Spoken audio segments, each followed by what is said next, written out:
just thinking about this exchange between Thunderfoot and Coughlin, or really about some of Thunderfoot's videos more specifically. And I'm not really criticising Thunderfoot here. I think I've made a couple of videos about that, but not recently. But it's more about how difficult it can be to change the mode of address that we have here on YouTube. I guess particularly if you're someone like Thunderfoot and you've got a lot of subscribers and you're kind of known for a particular thing, because Thunderfoot is known as an advocate for science and rationalism. He interviewed Dawkins and P.Z. Myers, so he's in that realm really. And a lot of his videos are either about science or about the application of science to atheism. Well, a lot of the earlier ones certainly. And that brings with it a certain kind of mode of address. You know what I mean? He's got this mode of address, or he used to have in those videos, which had to do with a kind of measured tone, a great, a high set of values for careful argumentation, presentation of evidence, avoidance of ad hominem or other kinds of, non-viable argumentative styles. All that kind of stuff. That's the protocols around that kind of way of talking and in his case, way of making videos. And some of the more recent ones, particularly this latest one about Coughlin and his critics, I can't remember the exact title, but some of the other ones about Darwin films and about Islam, they're of a different order. They're either personal, or they're personal in the sense that they're talking specifically to individuals and critiquing an individual in and of who they are, rather than a set of abstract ideas that they may or may not hold. They're also personal in the sense that it seems to be more resonating with how he as an individual is. There was some comment about the way he dresses or something. I didn't see the exchange, but he seems to be talking more about how he feels about things and responding in that way. I'll just let this Virgin train go past. Hold on.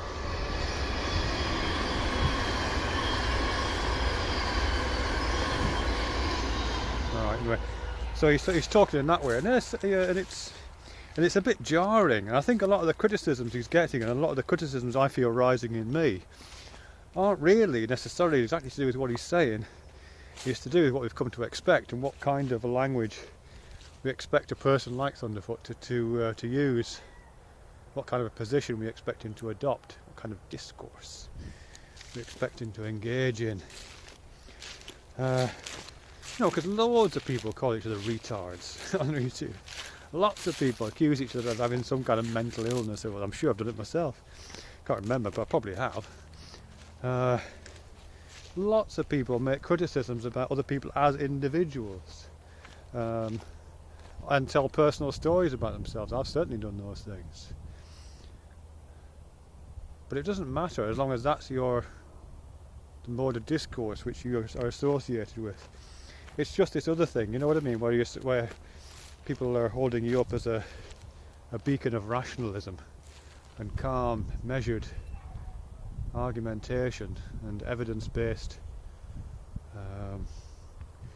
debate. That it jars a bit when you try to adopt a different kind of style. I found it myself to a certain extent, the reverse if anything, rather than that one, because a lot of my videos are quite rambly and not terribly well thought out. But sometimes I can kind of feel my day job, my academicism, kind of lurking, really, and it feels a bit jarry. I don't know, it just feels like a weird, I don't know what I'm saying there, but I can just feel the stirrings of other ways of talking. And conversely, when I've made one or two more overtly political statements or overtly moral statements, which I tend not to go in for, they've sounded strange to me, and some people have picked up on them as being a bit strange, as if I've let somebody down, or as if someone's felt, I don't know, the ground has shifted a wee bit. I don't know, maybe that's just part of this condition, really, because I quite like, in some ways I like the idea that this is a space in which the in which those things aren't fixed, you know, in which we can slip from one mode of discourse to another, in which we can drop from, I don't know, autobiography into comedy, or into tragedy, or into high academicism, or into attack, or into whatever. You know, I like the idea that we can slip between those things. Something Foucault was very good at, actually. I don't really like Foucault's writing, but his writing style is very like that. He just drops between all these different styles of address, you know what I mean? I know people say, I can't remember the name of the chap I was reading about, Mark Hansen maybe, he was talking about Foucault, but he was saying that, you know, the kind of slipperiness of Foucault's mode of address has the effect that there really is, it's really kind of positioning you. You know, he only leaves you kind of one way of aligning yourself in relation to it, because it changes so much. Paradoxically, it produces a single kind of ideology, a single ideological way to read it. Claim it, I don't know if that's true or not. I like the order of things. The beginning bit of the order of things is really good. That's nothing to do with what I'm talking about either, is it?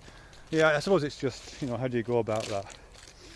I suppose that's why people make different channels, you know, like TJ, the Amazing Atheist, made that TJ Does Life channel. And Gary, you've made thousands of different, actually they're not about different modes of address, they're about different topics, fair dues. And I think Coughlin originally made his 616 channel in order to be able to talk slightly differently. Yeah, maybe Thunderf00t should have made a different. I mean, I'd like the idea of trying to pack the whole thing together into one channel myself, just to see what happens. But maybe Thunderf00t should have made a different channel for his more personal, less scientifically grounded videos.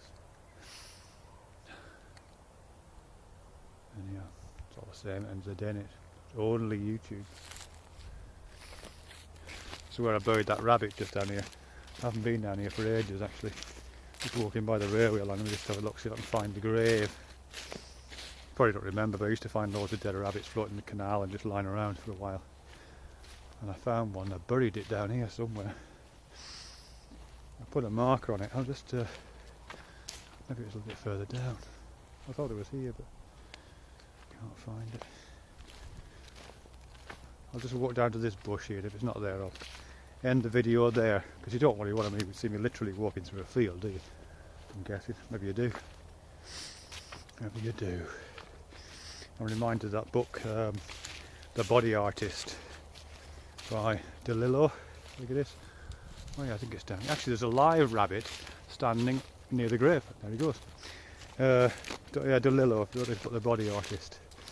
And there's one section in it where there's the woman in it spends loads of her time just looking at a web feed on the computer screen, and this web feed is of a road going into this small town in Finland, and almost nothing happens on this road. It's just a road with the kind of with the promise of something possibly going in or going out of this town, but very rarely anything happens. So I guess that's what you're watching right now. I am a road in Finland. This is definitely the area I buried the rabbit. Just have a look, see if I can find an exact spot. Looks like there's some tracks moving over it. It's all become overgrown with thistles and stuff. Don't think I'm going to have any luck.